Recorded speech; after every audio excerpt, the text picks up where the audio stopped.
want to thank you all for coming here today. This is my first, I guess, official press conference. I have a few things to say, but I will start by saying that we're on Treaty 6 territory, and this is the homeland of the Métis, and we have a Métis person in our presence. It's important that we state that, and now it's time to move on to civic business. There's a lot of things that have been happening. There's a lot of statements I'm very frustrated at that are being given by different candidates that with no backing. And I'm somebody that likes detail, as you probably all know. The thing that we need are not just people that make statements. We need to know how they plan to do it and what questions they're going to ask and what answers they're going to get. So here's the things that I could tell you. I want a safe city. I want to spend less money. I want to support the nutrient hub. But if I don't give you any detail to any of that, it doesn't really mean anything. So the first I'm going to do, the last election I gave a binder out of a whole bunch of details. This election I'm starting out, I'm going to feed out so many today on my website. And I've got like 50 different things itemized. And I'm going to keep adding more detail as I go. And I want people to pick me apart. Let's start a discussion. And if I'm wrong, prove it to me. I'll accept it and let's move on. But let's have the discussion at least. So let me start.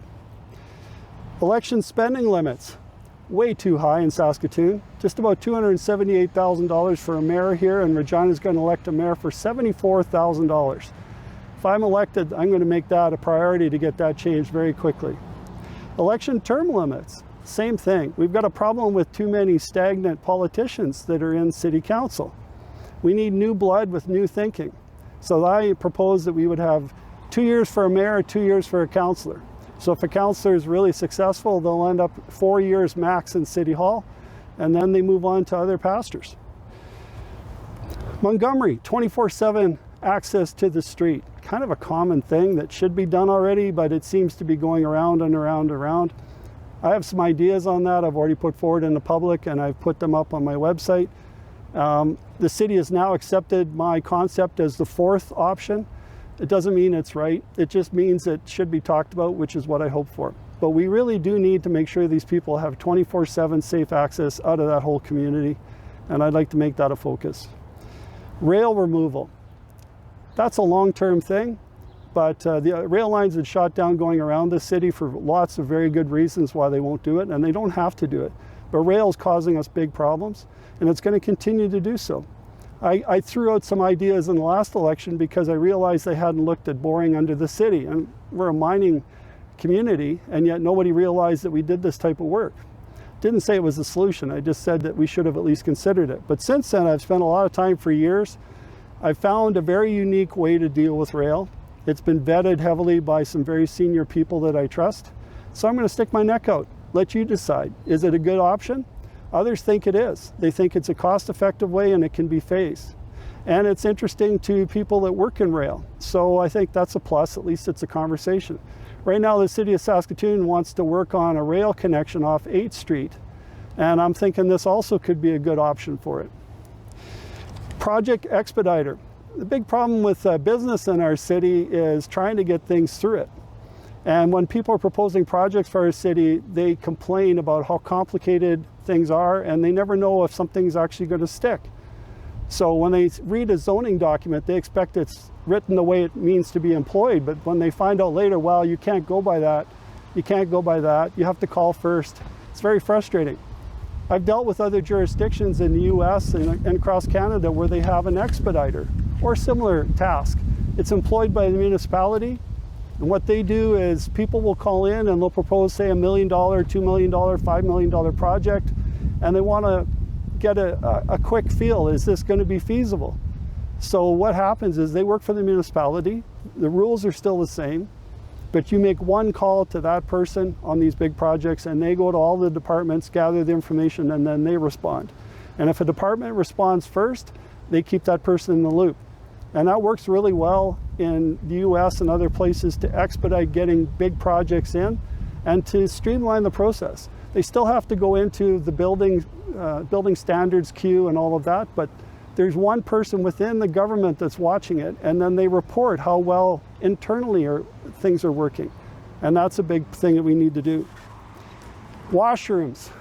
is a big thing about washrooms. We can't figure a way to keep washrooms open. We have a number of them around the city on the riverbanks, and I get written to a lot about how they're closed.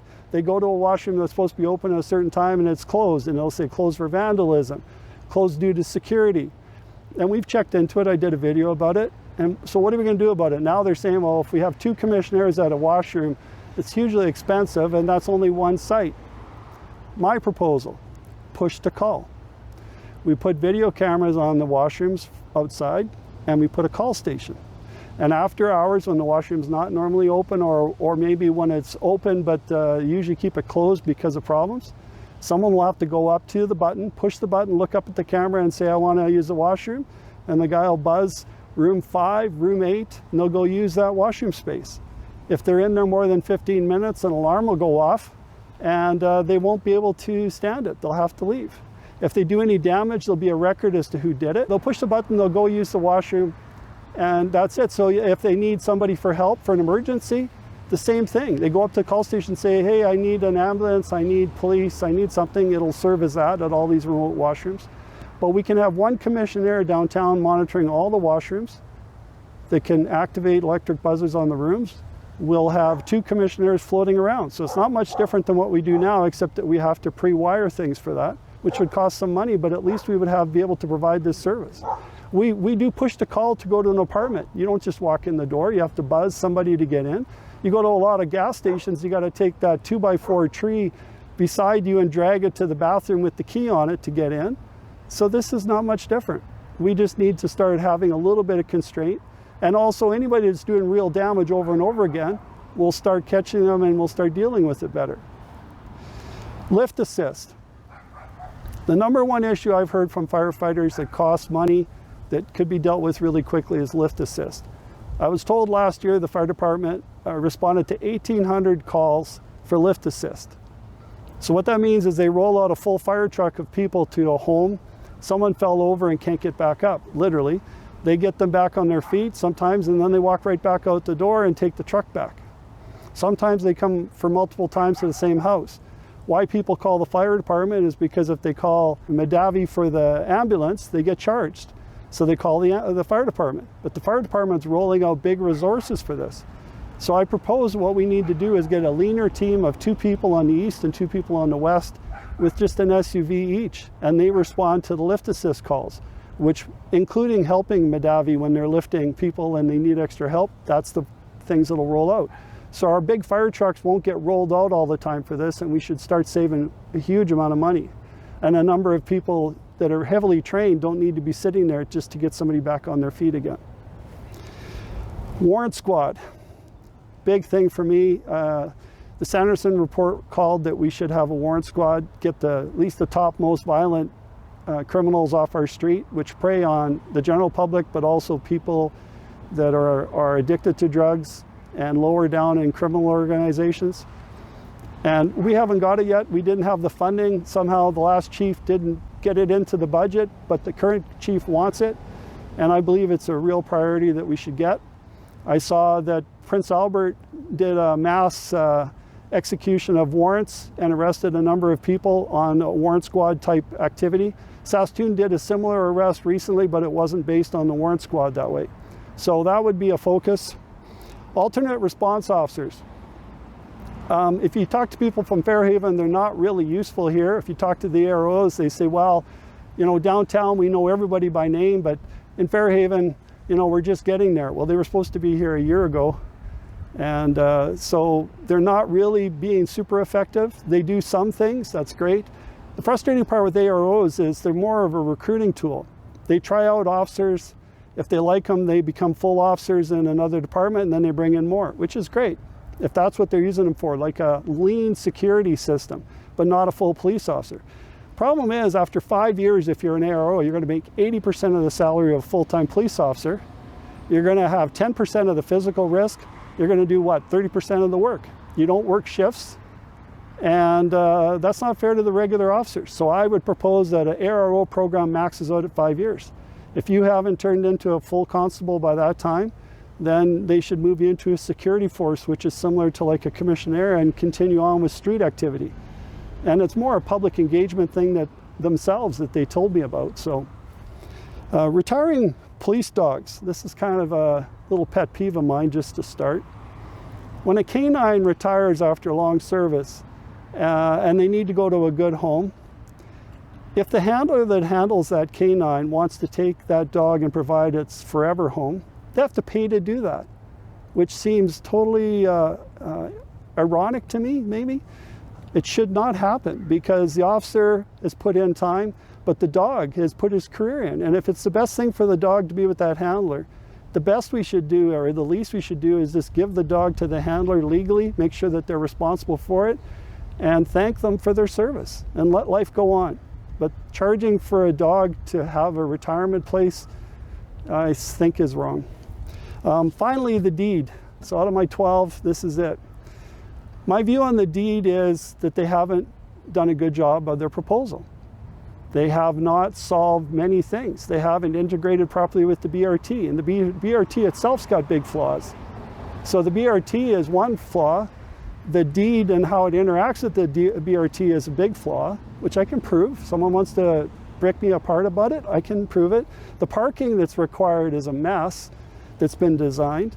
And everybody keeps saying, well, we're going to build the arena first and then we're going to build the convention center, except that the parking that's required for Midtown Plaza for the agreement means that they have to build the convention center first with the underground parking, and that would free up the site to build the arena. So it's very hard to see how they're going to build the arena first without the parking. And this is a huge price tag, and they're trying to lower things by saying, well, we'll just build part now, part later. It's going to be a huge tax hit. We've already spent a lot of taxpayer money getting this. And there's been previous reports by the city that engineering downtown for services is not compatible at this time for this type of a venture. And I haven't seen any engineering reports to contradict that now. So I'm going by the fact that they previously said that there is insufficient servicing downtown. So where's all that budget coming from? Because I haven't heard them talk about it. Anyway, we're in this park because we've met here. There's people from Fairhaven here right now. We've met here a number of times with Fairhaven getting organized about the shelter. We've had group meetings on nice evenings with 50, 80, 90 people in lawn chairs. We've had some group videos calling for the police chief, fire chief, and the mayor to resign because they were in a conflict of interest over the shelter. And then when they created the 250-meter buffer, it excluded these schools, but if you go to the start of the park that's connecting all of this, it's 235 meters. And they say, oh yeah, but that's safe, except down here is where Mr. Zorb got killed, right across the park here. And it bothers me. I went to school with his cousins. I thought I might have went to school with him even. This is getting out of hand. What's acceptable? This community wasn't like this before. Reed Park, people can't play baseball because they got homeless people all around, and we're charging them to play baseball in Reed Park. And yet we don't charge the people that are camping there. They have free access anytime they want it. And that has to stop. We have to provide better options, I agree, but we have to stop this. And we're drawing more and more people into this community that should not have been here in the first place. It was a poor decision then, it's a poor decision now, and it's all got to change. Right now, there's something that came on my radar yesterday. So this is how fast things change. The city came out that on Tuesday at the Municipal Planning Commission, they're going to put forward some proposal changes for FUD and ag development. And in the ag, they've added a category, ironically, and it's commercial recreational activity, which means all the illegal stuff that's going on for the soccer team, for be a pro team on ag land and not pay any taxes up at Prairie Park, which would have been illegal. Now they're just going to slip in that category and wash it clean so that a for-profit sports team will be there and not pay any more taxes. They'll live on their $100 rent and all is good. And they claim that this is for P4G.